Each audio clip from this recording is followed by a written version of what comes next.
This is breaking news from CBS News Chicago.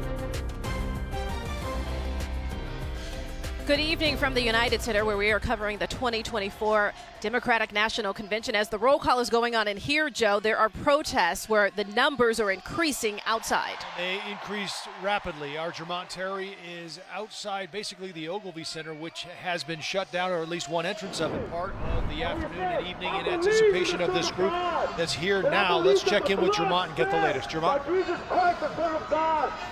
Yes, Joe and Erica, you are looking at the intersection of Madison and Clinton. You can see that Chicago police, they are standing guard preventing this demonstration from moving west on Madison. Now this crowd is right outside the Central Tower, and they have now been stuck, I guess, gridlocked by police on between Clinton and Canal.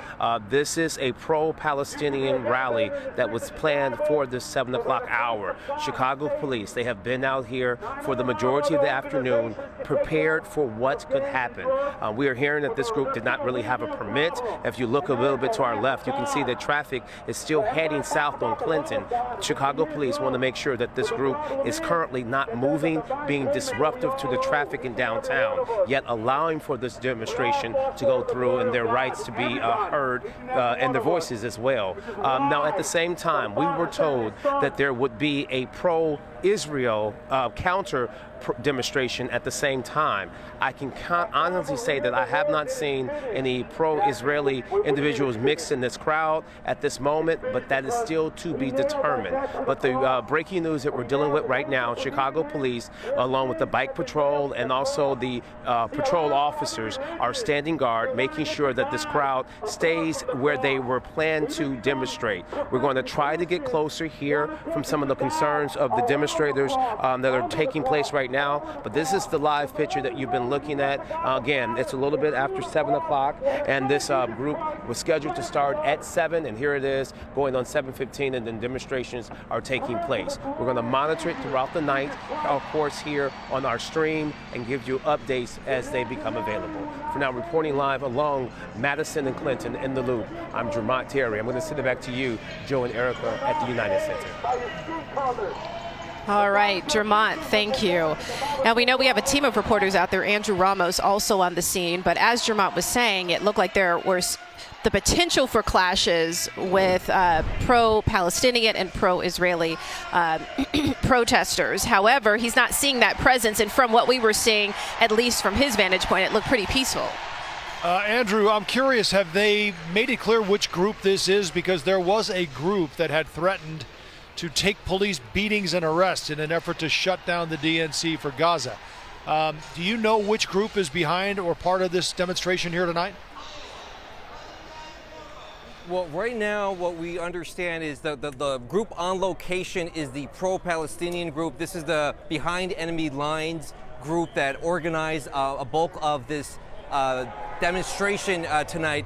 They identified themselves. They have made their way to out front of the Israeli consulate, making their way coming down south from Canal, where they made that right on Madison. So they identified themselves. They are now on a megaphone speaking to their supporters and explaining why they're here. Reason why they said is because obviously the DNC's in town, and they are hoping to disrupt and bring more attention to what is going on in Gaza. Right now we're talking about 40,000, more than 40,000 Palestinians who have lost their lives in this conflict, in this war, and they are trying to bring attention to this. And just to echo what Jermont had been saying earlier, CPD definitely has this under control. We were here earlier, a couple of hours earlier, and they were already getting into location. They were finding their location. At one point, there were more police officers here on the ground than anything. The pedestrians, we're talking about any demonstrators. So they have definitely this location on lockdown. Right now, Pat, if you could just swing to your right, you could see how they have closed in Madison to make sure that they are holding on to these the demonstrators, to make sure that they are contained and they do not move from this location. And based on this rough estimate, I would say there is about a little bit over 200 demonstrators here. We're told that crowd is going to grow. And another thing that Jermont did say, we did learn earlier that we did learn that a pro-Israeli group was also going to be on the scene doing a counter-protest. And if you could see the green hats, there are a number of green hats in the crowd. Those are lawyers. Those are either law students or lawyers who are here on the ground to really explain to these demonstrators their rights, whether or not they're being violated or not. And it kind of navigates them through the night to make sure that they are not breaking any laws and are in their right to what they're doing, the First Amendment right to demonstrate, to protest. So as of right now, we're going to keep tabs on this right now. It seems like a calm situation on Madison Avenue for the most part, between Canal and Jefferson. Sorry about that. Jefferson and Canal right now, complete shutdown. So if you're in the area, I would avoid it altogether. We're going to send it back to you.